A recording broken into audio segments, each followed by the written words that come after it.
après-midi est en train de s'afficher, qui est un jeu de mots, ça faisait longtemps.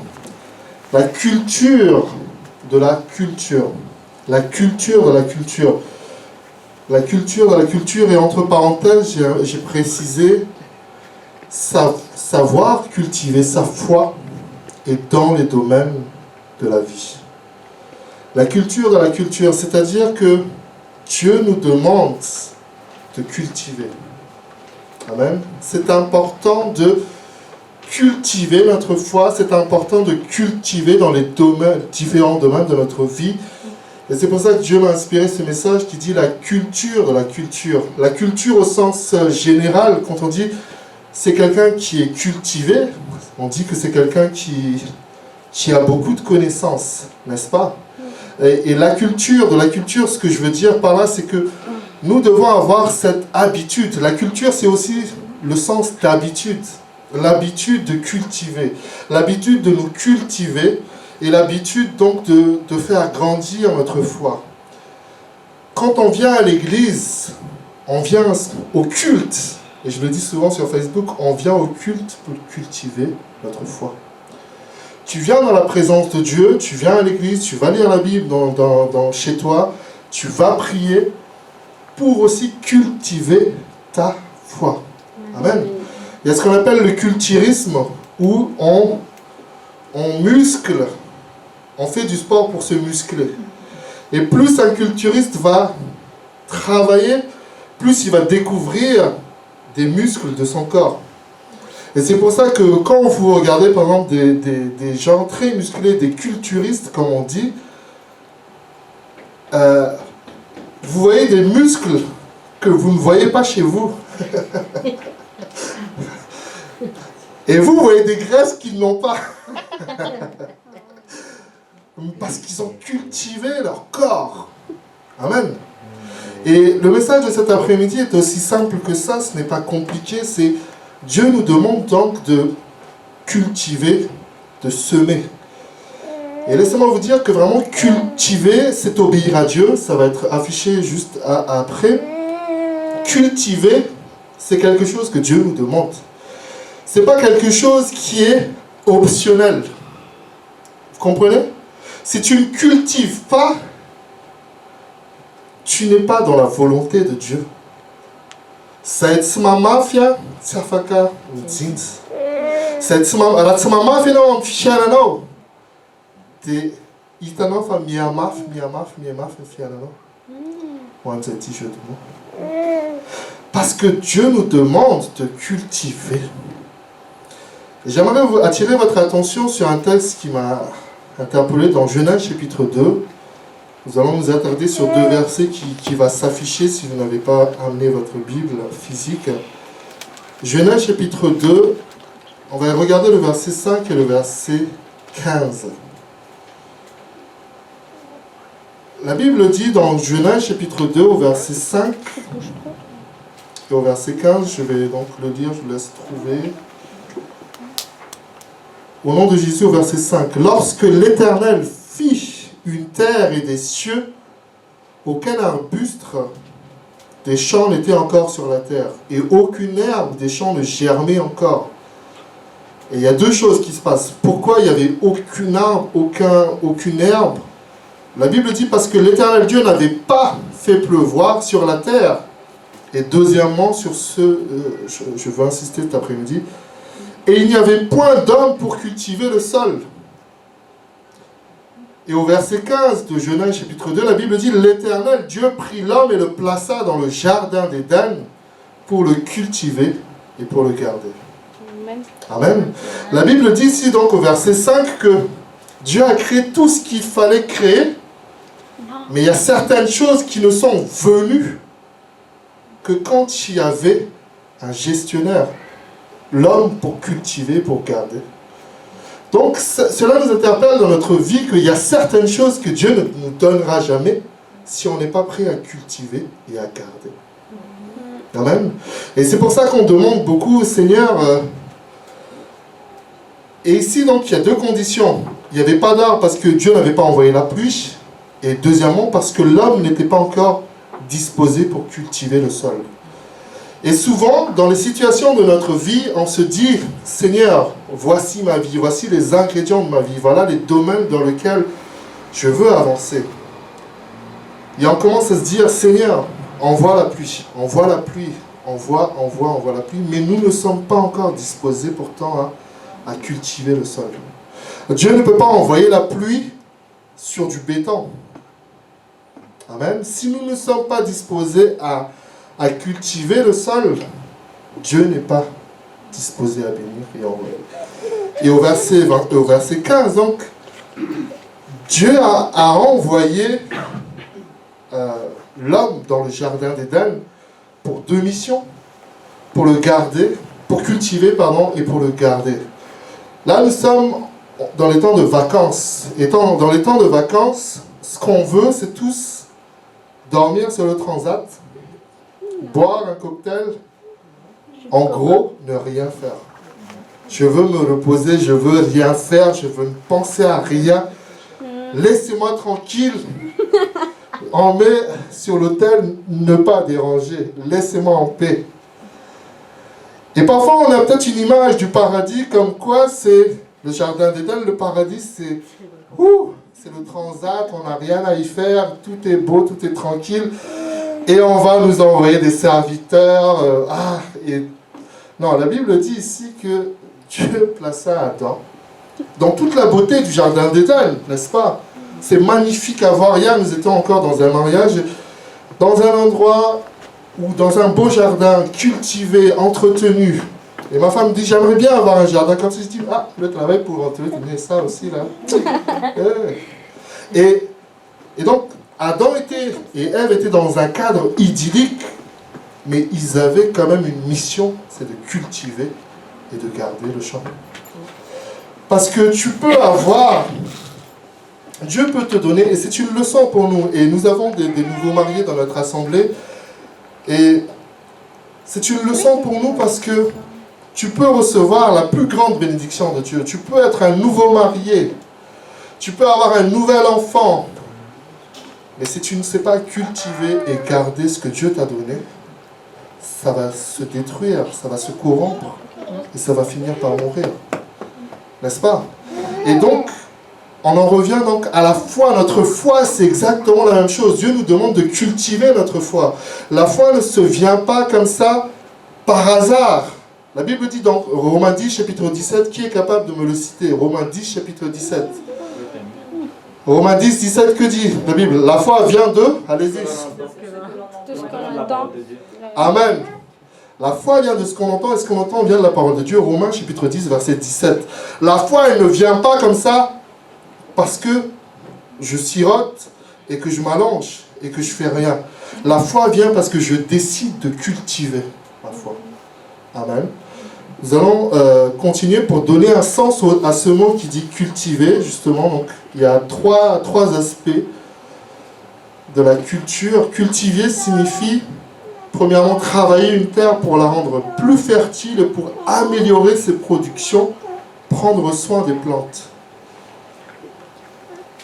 J'aimerais d'abord m'arrêter là. Travailler, donc, la Bible dit que la définition du mot cultiver, donc, c'est travailler une terre pour la rendre plus fertile et pour améliorer ses productions, prendre soin des plantes. On travaille donc une terre pour la rendre plus fertile. Il y a une décision que tu prends de rendre plus fertile ou non ta vie.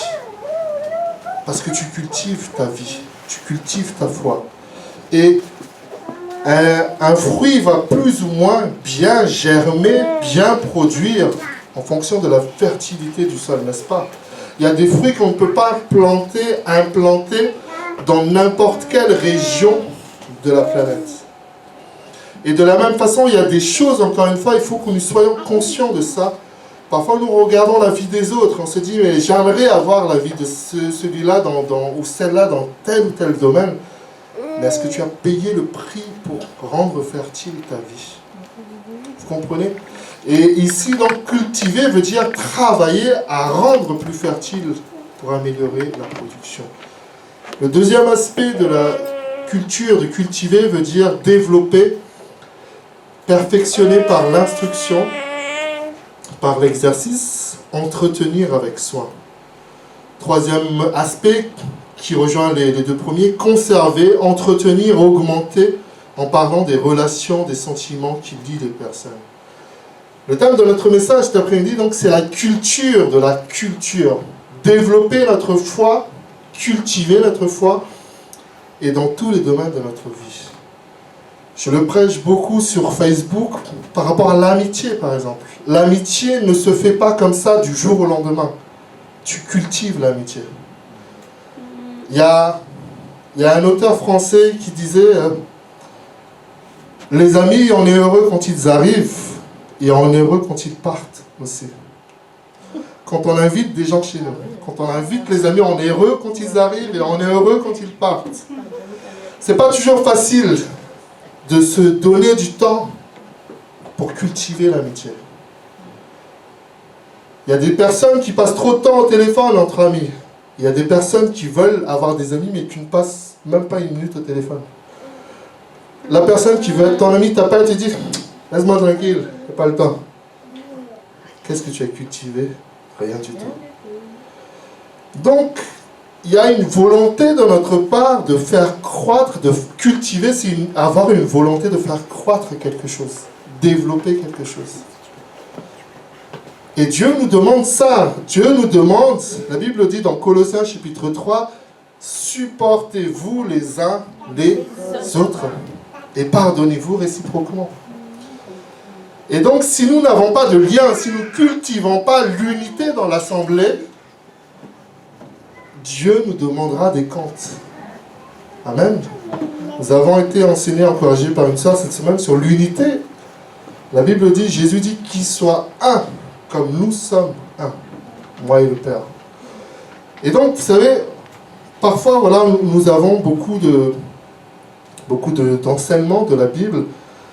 Et je crois véritablement que c'est un enseignement fondamental cet après-midi d'apprendre à cultiver. Parce que dès le début, dès le commencement, dès la Genèse, Dieu va demander à Adam de garder, de cultiver le champ. Amen.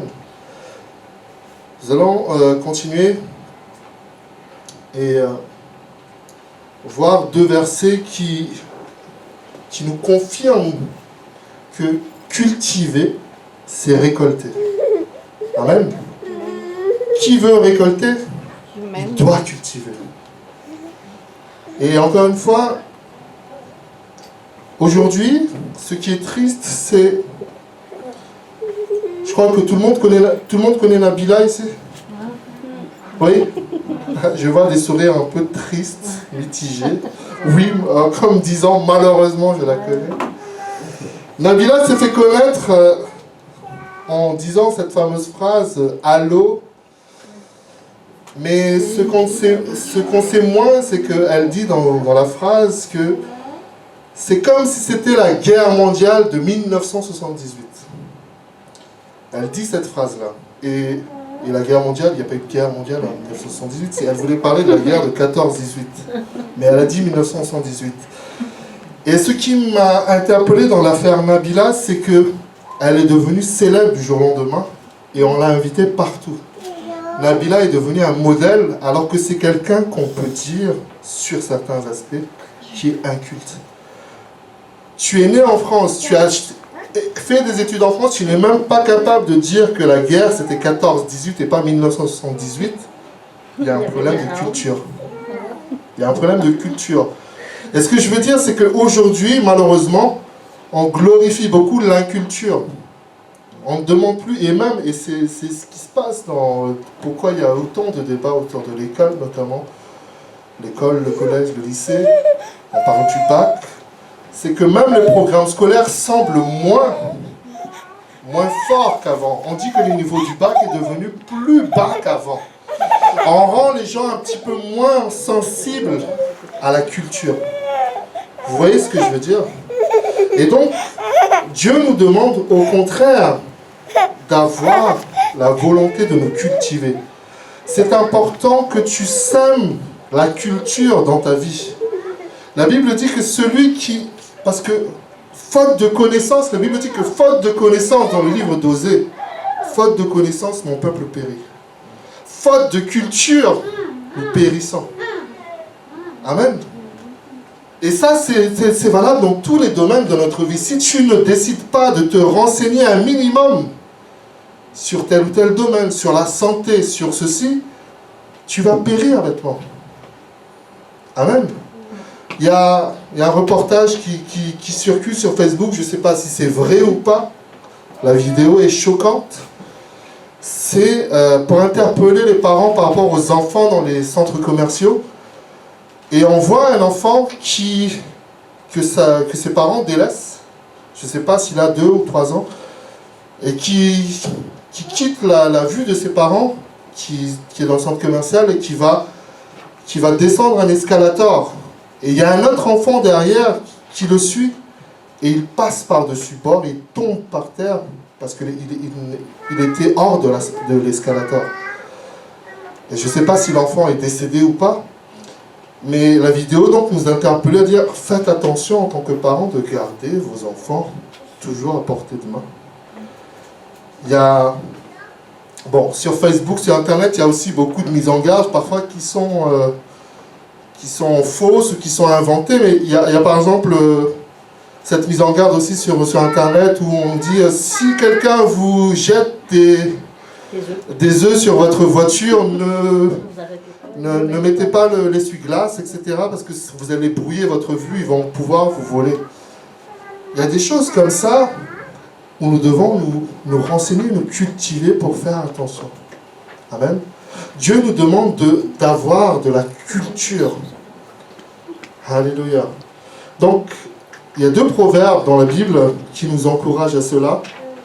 Proverbe 12, verset 11, la Bible dit « Celui qui cultive son champ est rassasié de pain, mais celui qui poursuit des choses vaines est dépourvu de sens. » Cultiver, c'est récolter. La Bible dit, et c'est drôle parce que la même phrase est pratiquement répétée dans un autre proverbe, proverbe 28, verset 19, et exactement la même phrase.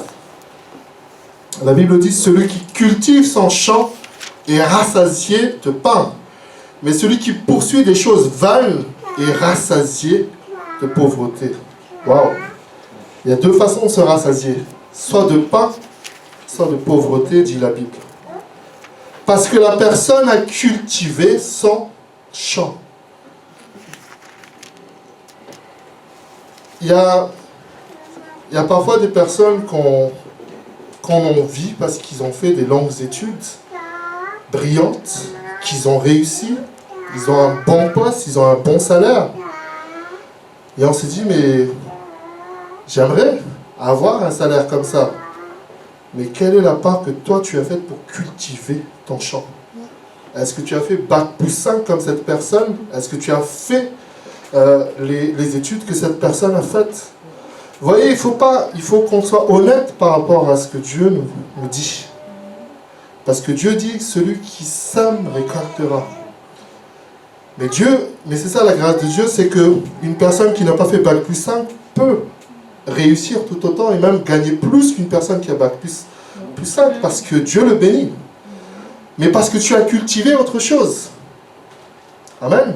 C'est simplement celui qui cultive toujours qui va récolter.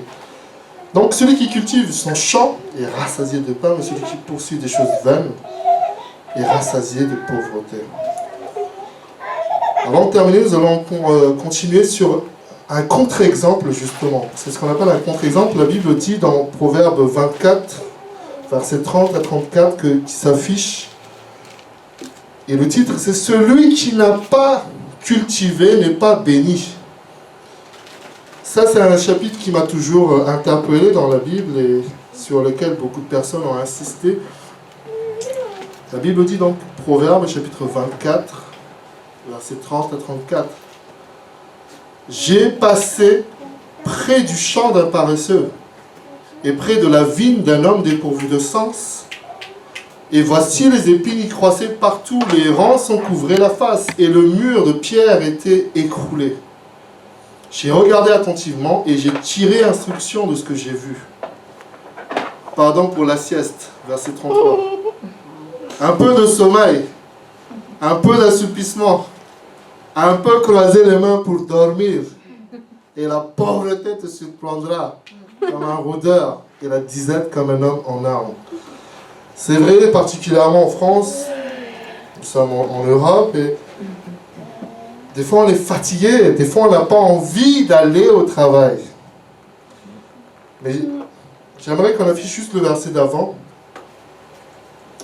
Au verset 19, regardez, la Bible dit donc que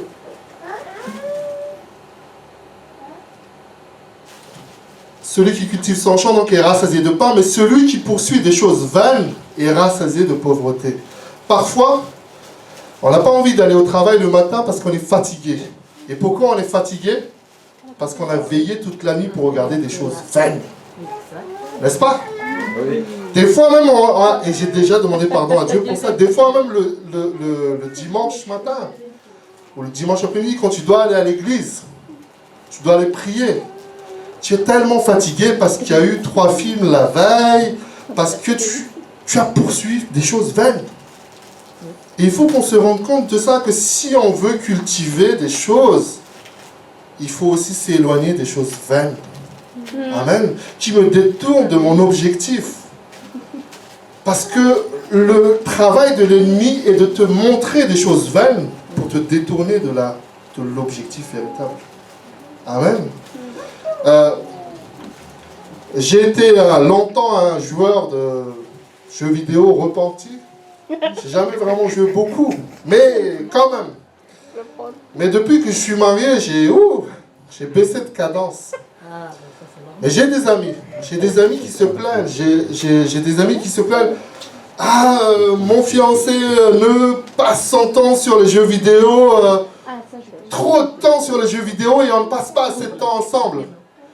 Il arrive à la maison, au lieu de m'aider à faire la cuisine, à faire la maison, jeux vidéo, c'est la télé. Et qu'est-ce qu'on récolte derrière? Sa difficulté dans le couple, le mariage. Qu'est-ce que nous semons et qu'est-ce que nous voulons récolter? Vous voyez, c'est un message simple cet après-midi, mais ça nous interpelle tous. Amen. Dès qu'on arrive à la maison, c'est Bein Sport. Bein Sport, pour ceux qui ne connaissent pas, c'est la chaîne des sports. Vous pouvez voir du foot tous les jours, du basket quand vous voulez, du tennis quand vous voulez. Vous pouvez voir tous les matchs. Vous avez raté un match, vous pouvez voir. Et ça te distrait et tu dis, ta femme se sent délaissée, ton mari se sent délaissé. Soyons honnêtes. Amen. Mais donc, j'ai passé près d'un champ d'un paresseux. Quand nous avons la flemme d'entretenir... Ah, pour les jeux de mots encore, pour les coupes, pardon. Si j'ai la flemme d'entretenir la flamme, ma femme va partir. On doit entretenir toujours la flamme. Amen. Mais si tu as la flemme, si la femme commence à dire, bon, je m'habille en jean tous les jours, bon, au début tu dis, merci Seigneur, je n'aurais plus acheter des robes. Mais après tu te fatigues quand même, tu dis, non, c'est pas normal. Il faut qu'on cultive pour recevoir. Parce que la Bible dit que celui qui ne cultive pas n'est pas béni. Amen. Avant-dernier slide. Dieu ne peut multiplier que ce que tu sèmes. Et donc Proverbe 20, verset 4, nous parle encore du paresseux. Et le paresseux, à cause du froid, le paresseux ne laboure pas. À la moisson, il voudrait récolter, mais il n'a rien. Oh. Quand maintenant on rêve, mais faut que tu n'as pas. Il n'a pas ça, non? Il n'a pas ça, non? Et non, tu n'as pas, tu n'as pas de Fatewe en matamboun, il n'y a rien. Amen. Mais laissez-moi vous encourager pourtant. Des fois, parce que ce qui nous décourage parfois de semer, c'est qu'on ne voit pas tout de suite les fruits immédiatement. Et on se dit, et le diable te dit, tu vois, tu as semé, ça ne sert à rien. Tu as fait des études, tu n'arrives pas à trouver de travail. Tu gardes ton cœur, tu gardes ton corps, et tu ne trouves pas la bonne personne pour ta vie. Mais Dieu nous dit, qu'il y a toujours un temps pour la récolte. Et regardez le verset 6 de 2 Corinthiens chapitre 9. Sachez-le, celui qui sème peu, moissonnera peu, et celui qui sème abondamment, moissonnera abondamment. Amen. Que Dieu nous bénisse cet après-midi. J'aimerais afficher 2 derniers slides que j'ai mis sur Facebook pour vous encourager, qui dit place Dieu, place Jésus à la première place de ton cœur, et il placera dans ton cœur l'amour, la joie, l'espoir, le pardon, la foi, toutes choses positives. Place Dieu à la bonne place. Cultive la présence de Dieu dans ta vie. Amen. Porter Dieu dans ton cœur va apporter à ton cœur une paix que tu ne trouveras pas ailleurs. Porter Dieu dans ton cœur te permet de supporter les épreuves de la vie avec foi pour finir vainqueur. La Bible dit dans Psaume 33, verset 21, « Car notre cœur met en lui sa joie, car nous avons confiance en son saint nom. » Philippiens chapitre 4, verset 7. « Et la paix de Dieu, qui surpasse toute intelligence, gardera vos cœurs et vos pensées en Jésus-Christ. » Et pour finir, j'aimerais attirer votre attention sur ce slide. Il y a un chant qui passe en ce moment avec Beyoncé, Michelle Williams, Kelly Rowland, qui est très connu, qui dit « When Jesus say yes, nobody can say no ». Quand Jésus dit oui, personne ne peut dire non. Et le Seigneur m'a interpellé par rapport à cette chanson, parce que des fois, il faut toujours chercher l'équilibre. Des fois, il y a des personnes qui disent non, Dieu a dit oui, donc personne ne peut dire non, mais des fois, Dieu dit non aussi. Nous devons le comprendre et l'accepter. Amen. Des fois, Dieu nous dit non, ce projet-là, c'est pas pour toi. C'était pour quelqu'un d'autre. Il a béni quelqu'un d'autre, mais c'est pas pour toi. C'est le témoignage que nous avons entendu tout à l'heure dans la vie du couple où c'est la femme qui a postulé, mais c'est le mari qui a eu. C'est bizarre quand même. C'est la volonté de Dieu. Et quand Jésus dit oui, personne ne peut dire non. Amen. Mais quand Jésus dit aussi non, personne ne peut le forcer. Nous devons avoir une foi équilibrée. Il y a des bénédictions que l'on ne peut pas avoir sans obéissance et sans condition. Oui, Dieu répond aux prières, mais ce n'est pas forcément comme nous l'attendons. Demandons la sagesse pour comprendre que Dieu veut notre bien. Retenez bien cette phrase. Dieu peut quand on ne peut pas, mais Dieu ne veut pas toujours ce qu'on veut. Dieu peut quand on ne peut pas, mais Dieu ne veut pas toujours ce qu'on veut. Ésaïe 58, verset 8, Dieu dit « Car mes pensées ne sont pas vos pensées et vos voies ne sont pas mes voies, dit l'Éternel. » Dans Jérémie chapitre 32, Dieu aime nous bénir, comme je le disais dans l'introduction, verset 41, Jérémie 32. Je prendrai plaisir à leur faire du bien et je les planterai véritablement dans ce pays de tout mon cœur et de toute mon âme. Amen. Amen.